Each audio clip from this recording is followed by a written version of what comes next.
Alright guys, we're going to be looking at putting a new radio in Little Red today and get rid of this old Alpine that's giving us some problems. So that's what we're going to be doing today.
Alright, I got all these wires hooked up from his new radio, and doing these wires, a lot of people get scared of doing it, but it is actually, when you have an aftermarket wiring harness that plugs into the factory wiring harness, you'll plug your radio wires into the aftermarket harness, and it's color for color. Like a purple and black will go to a purple and black, a white and black will go to a white and black, a white will go to a white. No way to mess it up if you make sure your colors on your wires match the colors you're connecting to on the plug. And then when you get that done, you simply just plug it back into your factory harness. And now you just plug your radio in. So really simple.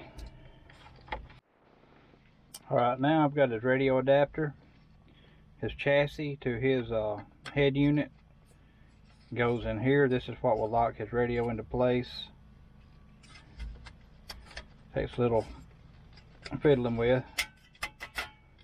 Alright, so once you get that in there, it's got some of these push prongs up in here. You'll push those and it will keep it from coming back out.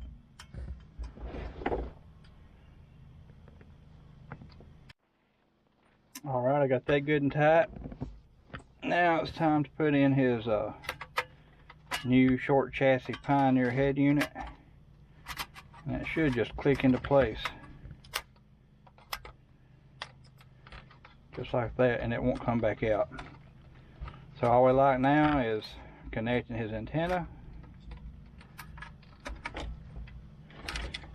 connecting the wiring harness that I just made up.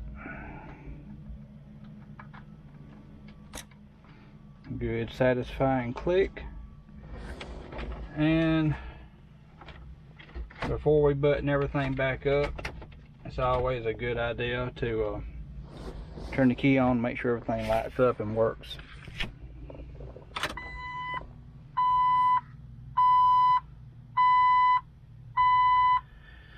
And it does. So I'm going to go ahead and put the dash back together before I get into the setup. I don't know if y'all can read that or not, but it's asking me to set it up. And once we get that done, I'll play a little music and make sure everything works.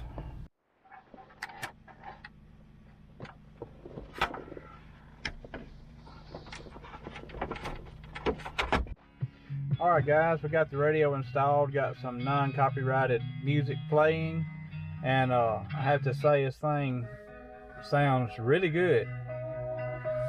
We're playing off of a micro SD card.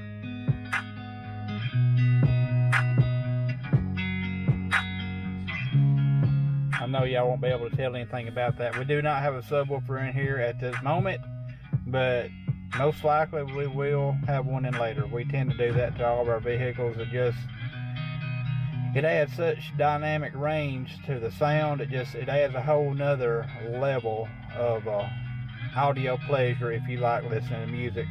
And I've gotten to the point where I like the bass sound off of a bigger woofer to complement the music. I like clarity. I like clarity in the vocals, clarity in the instruments, and then when it's supposed to be bass, I like the bass to actually be present.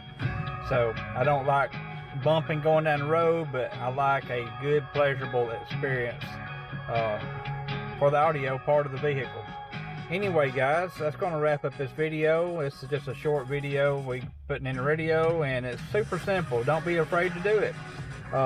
If you have a Jeep TJ especially, super simple. And as for right now, we have not replaced this bracket. I ended up kind of shimming it into place, and I actually have got it pretty good. You can see it still moves right there. This side is actually bolted in, moves a little bit too. So that'll ride for a little while until we can come up with another bracket.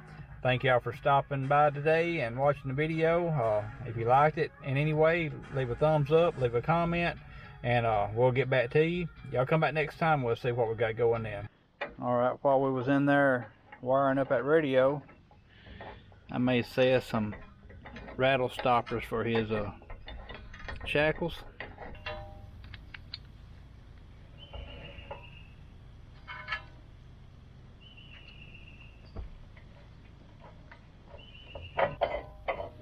I love it when I find another reason to use my 3D printer.